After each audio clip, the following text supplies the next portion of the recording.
Okay, G, suck them down, man.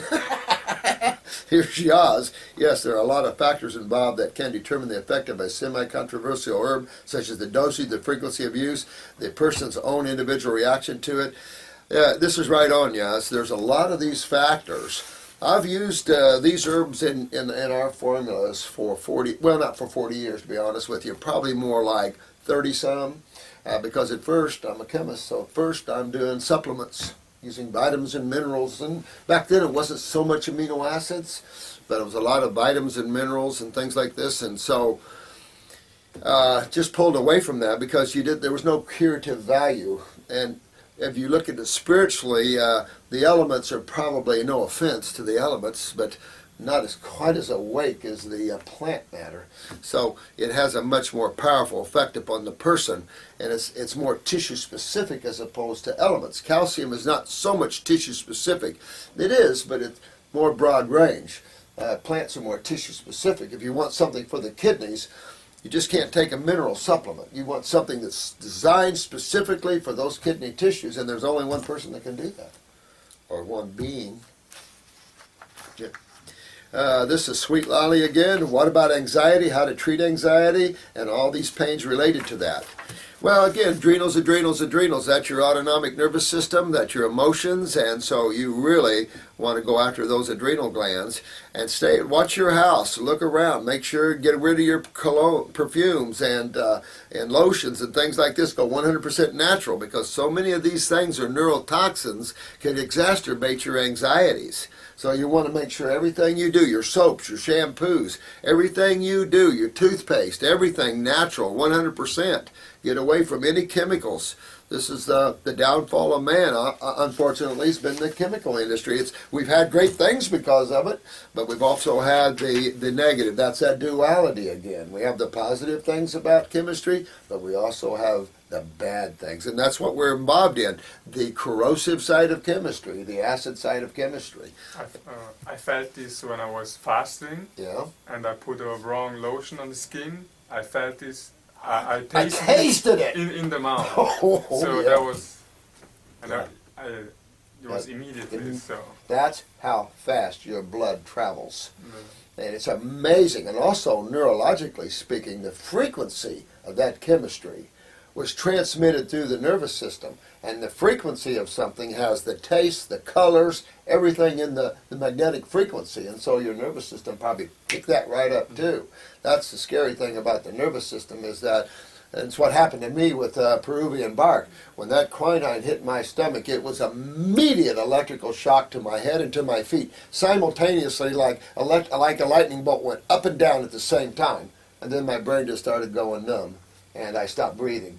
And that's scary. And these are neurotoxins. And we have a world of neurotoxins. Listen to what happened to you. You tasted it. That's why I say, whatever you put on your skin, you're eating it.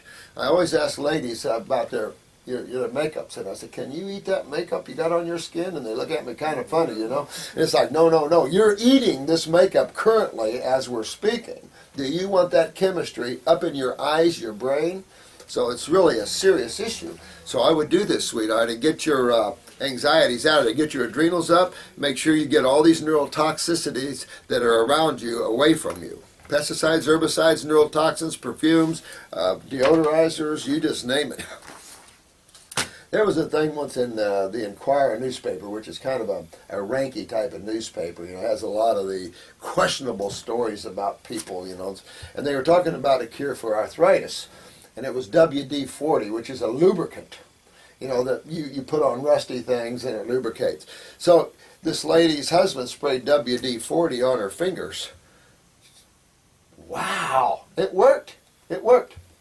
She said, wow. She said, spray this hand. So he sprayed this hand. So it worked, everything good. He sprayed a little more. Everything was perfect. Next morning, she wakes up with nothing but WD-40 in her mouth. Not good. We just don't think as humans. This is 303. Excuse me, I'm still detoxing myself. I'm coming down to the end of it, but man, I love it though. I love it. Anytime you can detox and clean yourself out, do it. Just because you know what happens if you don't get this mucus out of you, That's your next tumor. That's your next cancer. That's your next pain. That's your next swelling. That's your next, honey, where'd I park the car? Okay, you're in Calgary. Let's see, me too. Been here since the end of '97. This is Ontario. These guys speak to each other, so I don't know. JG, I found some of these tangerines. Yo, good. I'm in the urban sprawl. Wow, look at all this. This is good. My eyelids always twitch, and here's one. My eyelids always twitch, and I've got red veins on my eyelids and blue ones under my eyes. I'm thinking I need to take brain and nerve herbs for the twitching, but what about the over-noticeable veins around the eyes? What do you say there?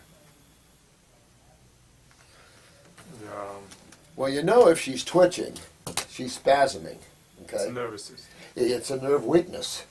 Or it's a nerve toxicity. So go for the adrenal. I would go for the adrenals for sure, but she's up here. This is the central nervous system. But I would definitely go with the adrenals. But I would go with a little upper circulation, get blood moving more aggressively, use the antispasmodic to help that spasm. Check your parathyroid gland. Make sure you're utilizing calcium, because the less you do that, the more twitching and tremors you'll see. So you really got to check your parathyroid gland. The fact that you're seeing the veins here is probably, she's got a lot of acidosis going up here in the eye here, in the head here, which can lead her to macular degeneration, cataracts, you go on down the line, glaucoma, pressure, stuff like this.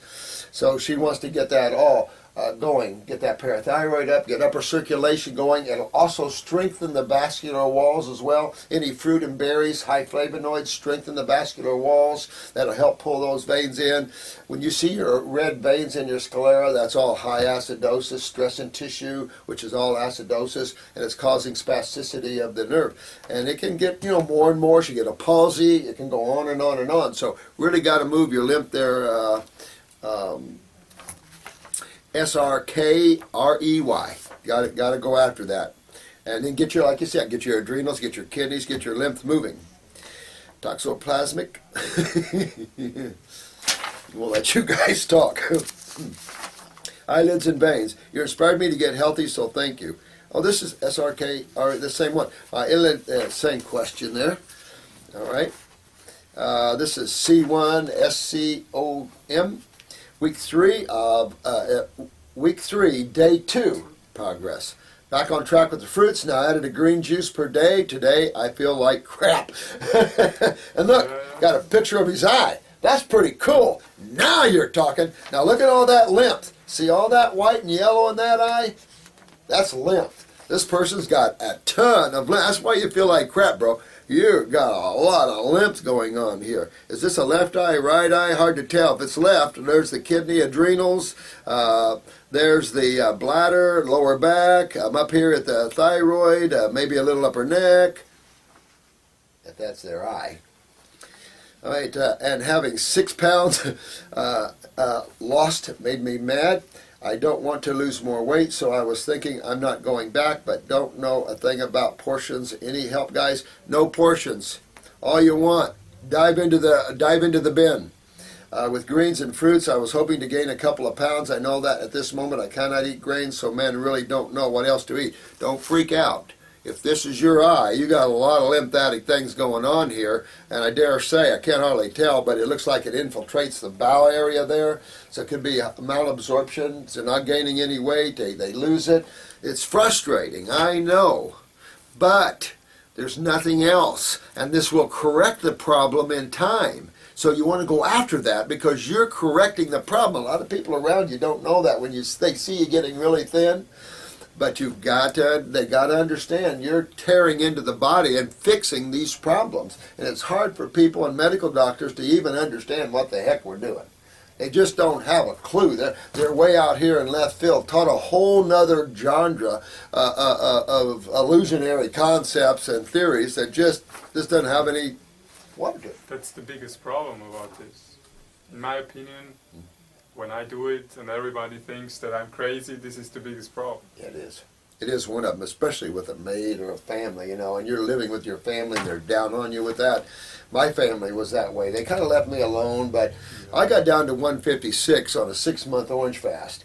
but I couldn't break 156. I was literally trying to break because I was raised a farm boy, little chubby, always doing the milks and the grains and crap like that. And because I have the kidneys and adrenals. I mean, who doesn't almost, So, but it's just a factor that you have to deal with, and there's no other way around it. You can't put on fat. You want to put on muscle. You can't force muscle on. If you put it on protein, they'll fall right back off. There's just no other way than walking down this road. But there is a light at the end of the tunnel. Don't give up. You're going. You're doing it. Be happy. Be proud. You're doing it. You found the key. You found the answers. You got to work it though, and that's the thing.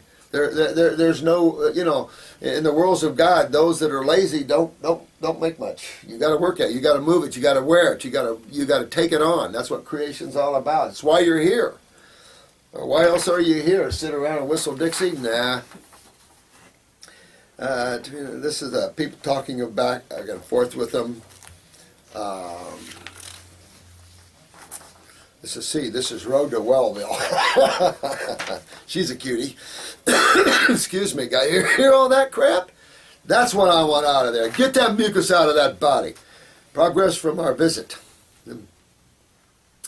Hank, Dana, and Quinn, age 16, came to see you on January 11th. Beautiful group of people. Just beautiful people. And what a great visit. Thank you so much, sweetheart. We started eating tons of fruit, and within just a couple of days, dark brown gunk started coming out of his nose. Go, Quinn, go. Oh, man. Sorry to do that in front of you guys, but, the old man, we all go through this kind of stuff. And I'm tickled pink to go through it because I know that I'm going to taste better, smell better, and hear better. When I first looked at my iris, when I first had it done, it was probably 1970, maybe 1969. I just went, oh, that's not my eye, is it? I wasn't born with those strong genes, and I was, we drank milk from the get-go, so my lymph system had some problems. And even after all the years I did raw, I didn't have the herbs. I still have a lot of lymph in my body. And I looked at it and go, oh, I didn't have the herbs. It made a huge difference. So you know what? I got a lot of crap out of me too when I was on raw, totally. And I still do because I go all raw, then I go 70, 80 raw, 20, 30 cooked, go back and forth. Depends, what our emotions here is running and what's going on. Because you'll see here in a few days the seriousness of the cases we have and just what we're trying to help, Just yesterday you're talking about a little 8-month-old baby that weighs 8 pounds and has 4 holes in the heart. Now, this is what's happening. A little 8-month-old baby, 8 pounds, that has 4 holes in his heart,